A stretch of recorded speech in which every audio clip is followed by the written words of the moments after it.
முட்டியும் நான் ரீப்ளேஸ் செஞ்சுருக்கேன்.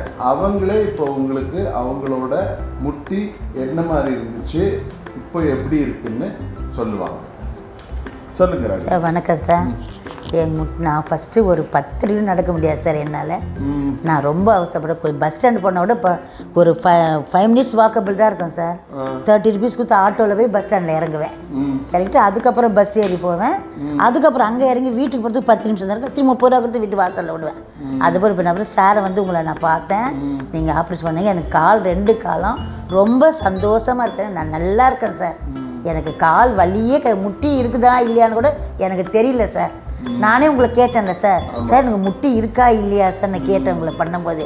இப்போ நான் நல்லா இருக்கேன் சார். கால் வலி என்ன. லாஸ்ட் வீக் திருவண்ணாமலை கோவிலுக்கு போனோம் சார். ஹெவி ரஷ் கோவிலில். சிறப்பு தரிசன டிக்கெட் தான் வாங்கணும். அப்போ 2 மணி நேரம் ஆயிடுச்சு சாமி பார்க்கறதுக்கு. எங்கள் பொண்ணால் முடியவே இல்லை. ஐயோ அம்மா கண்டிப்பாக நம்ம வெளியே போயிடலான்னு சொல்கிறேன்.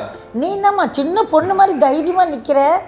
நான் ஏன்டி எனக்கு சந்தோஷம் ஆப்ரேஷன் பண்ணியிருக்காருல்ல, நான் நல்லா ஹாப்பியாக இருக்கேன்னு. அப்போ அவர் சொன்ன அம்மா ரொம்ப சந்தோஷமாக எங்கள் மறுப்பில் சொல்கிறாரு, பரவாயில்லையே உங்கள் அம்மா வயசானவங்க அவங்கள அவ்வளோ தைரியமாக சொல். நீ என்ன லக்ஷ்மி இவ்வளோ சோகமாயிட்டு. ஐயோ சேகர் கண்டிப்பாக நம்ம வெளியே போயிடலாம், எங்கேயாவது சைடில் கேப் இருக்கா பாரு வெளியே போயிடலாம். நான் சாமி பார்த்துட்டு தான் வருவேன். நான் என் கால் வலிக்கல.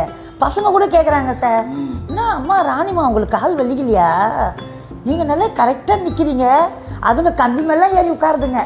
நான் ஸ்ட்ரெயிட்டாக நின்று 2.5 மணி நேரம் சாமி பார்த்துட்டு வந்தேன் சார். அப்படியே நடந்து வாங்க, ஃபாஸ்ட்டாக பார்க்கலாம். அப்பா